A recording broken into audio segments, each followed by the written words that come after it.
You're watching the Daily Climate Show on Sky News. On today's programme, 2 weeks of climate protests begin as Extinction Rebellion take to London's streets, demanding an end to investment in fossil fuels. Flash floods and record-breaking rainfall hit the US state of Tennessee. And could hydrogen hold the key to green steel?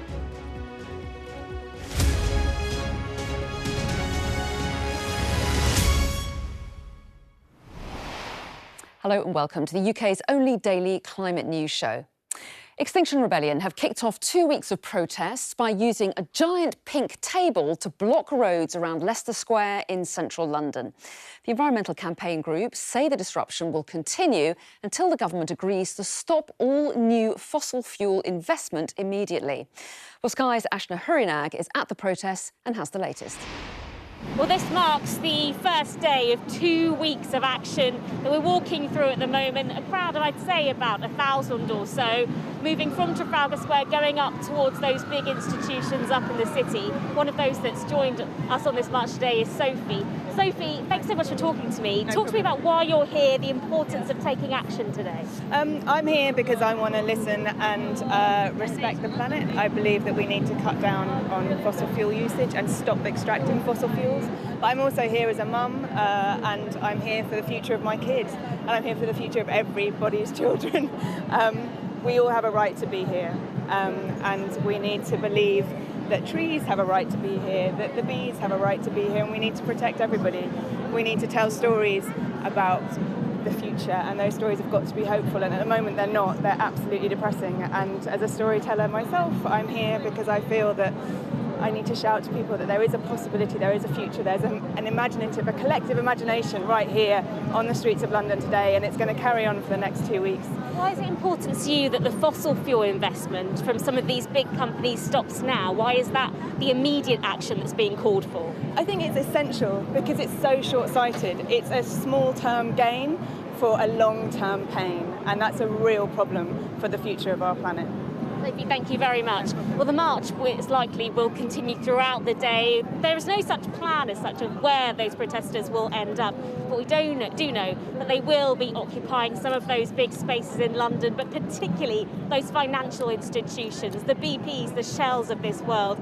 They, of course, have their HQs right here in the City of London, and that is where the protesters want to make their voices heard the most.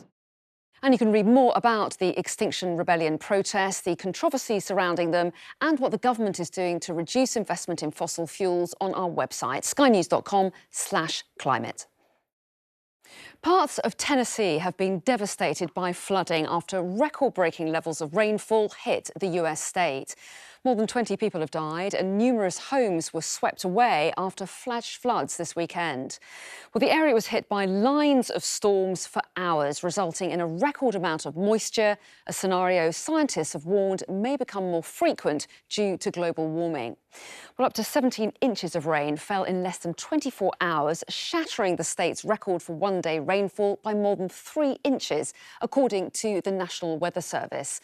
Now, flash flooding in the city of Waverley, 60 miles from Nashville, took out roads, telephone lines and even swept away homes. Well, NBC correspondent Sam Brock is there. So, Sam, just how unusual is the extremity of this weather and what's the situation like there now? Anna, it's good to be with you. Extremely unusual. It's not that this part of the United States doesn't see flooding. It certainly does, especially this time of the year. What's unusual is that there was a flash flood warning, and then neighbors, as they describe it to me, saw homes, storage units, and swimming pools just floating through their neighborhoods. The creek where this all came from, at least in this part of Waverly, Anna, is over my shoulder right here. It looks nice and docile right now. There was so much rainwater, as you very articulately put just a second ago, the 17 inches, which is a historic level, that it came up from over there, washed over the lot that I'm standing on, went across the street and reached the porch level of the homes next door. One 69-year-old woman that I interviewed said she had to be picked up and carried away. The water on the other side, past where those trees are, went out onto the highway a quarter mile away. That's pretty extreme.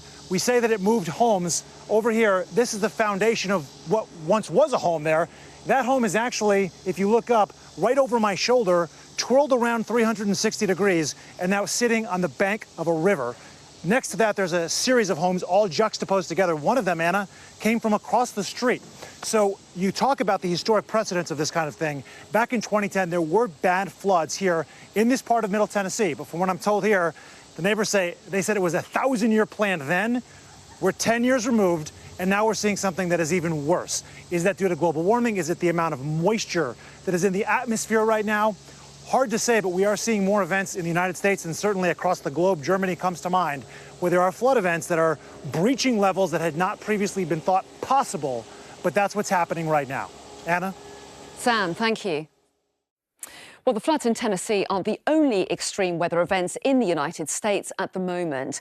There's been flooding in New York and New Jersey after Storm Henri made landfall on Sunday.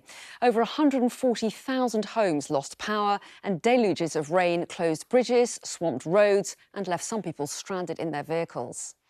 Meanwhile, in California, officials are struggling to contain wildfires that have destroyed hundreds of buildings and forced thousands of people to leave their homes.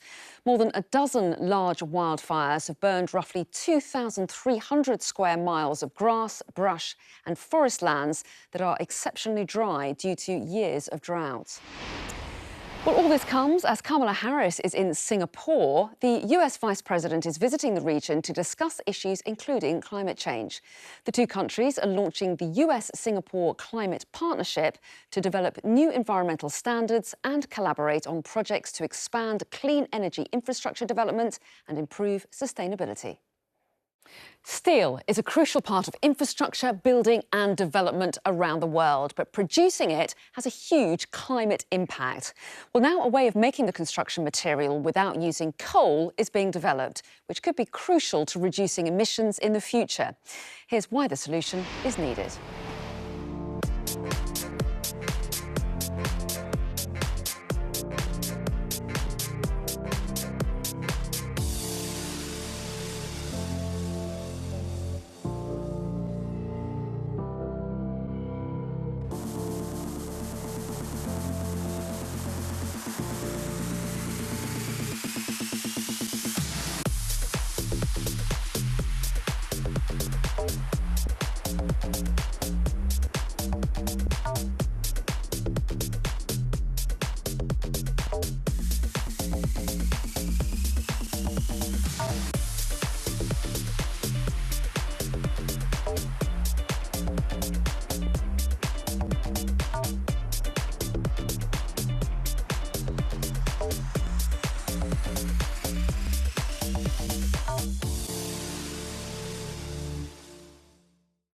Well, let's bring in Faustine de la Salle, who's a director of the Energy Transitions Commission. Welcome to you.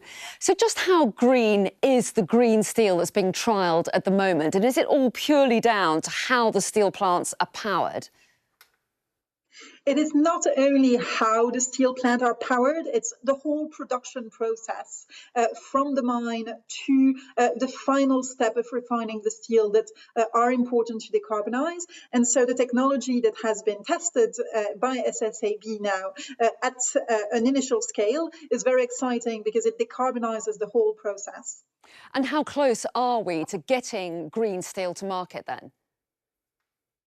Well, we are a step closer now that multiple technologies are getting tested at scale by multiple companies out there. Most of the major steel manufacturers are investing and have announced for first-of-a-kind plants to test new technologies that produce zero-carbon steel. The problem now is really to deploy those technologies at scale. The announcements until now have been of a handful of projects, and we have more than 500 plants around the world that need to shift to those new technologies. So deployment is going to take time, and it's going to be a major investment challenge. Well, yes, interesting you say a major investment challenge. Is there a cost to moving to green alternatives?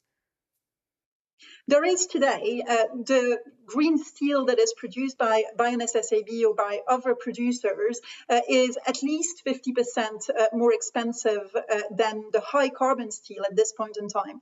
And if the targets are to be met at COP26, the climate summit this autumn, how important is it that steel production is decarbonised? It is really important that we have first steps this year. As you probably know, we need to reduce global emissions by 50% by 2030, and that's really the big challenge for COP26 this year. Steel will be in the harder to abate sectors to decarbonize. It will take more time to decarbonize a sector like steel, but if the technologies are not commercially available by 2030, then we won't be able to deploy them at scale in the 2030s. So what we expect from COP26 this year is to see the whole steel value chain, the steel manufacturers, but also the iron ore miners, the energy providers, the buyers of steel in the automotive sector, in construction, in equipment, really joining forces to find the business models that will work in the future. Faustine de la Salle, thanks very much indeed.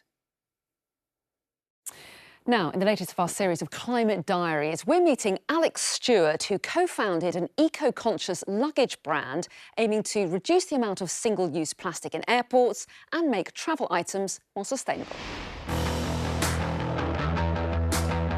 At the beginning of 2018, I had almost a metre of small intestine removed. I'd been fairly unwell for about 6 months. Afterwards, I spent some time in intensive care, on a ventilator and in an induced coma. And I came to the point where I was like, well, if I didn't survive, what would be the 3 regrets? Number 1, I'd never done my own thing or set up my own business. Number 2, I'd never been in love. And number 3, I'd never seen England win the World Cup. So with the first point in mind, I set about creating 195. I was fairly unaware of the plastic problem that we face on the planet. And I think after watching Blue Planet 2, followed by reading about early pioneers in the UK, people like Emily Penn and Lucy Siegel, I really felt compelled to try and make a positive change. We estimate that over 151 million of these single-use clear plastic bags are distributed at UK airports every year. To help tackle this, we've redesigned the wash bag to incorporate a reusable and detachable clear pouch that's designed to airport security standards. Research suggests we've got really good at switching from single-use plastics, things like coffee cups, water bottles, bags for life at the supermarket. But maintaining that routine when you're travelling is difficult, and we want to help people on the move. Well, that's everything from us for today. Next time, how a byproduct from making paper could be a climate-friendly solution to energy storage. You can find out more tomorrow here on The Daily Climate Show. See you then.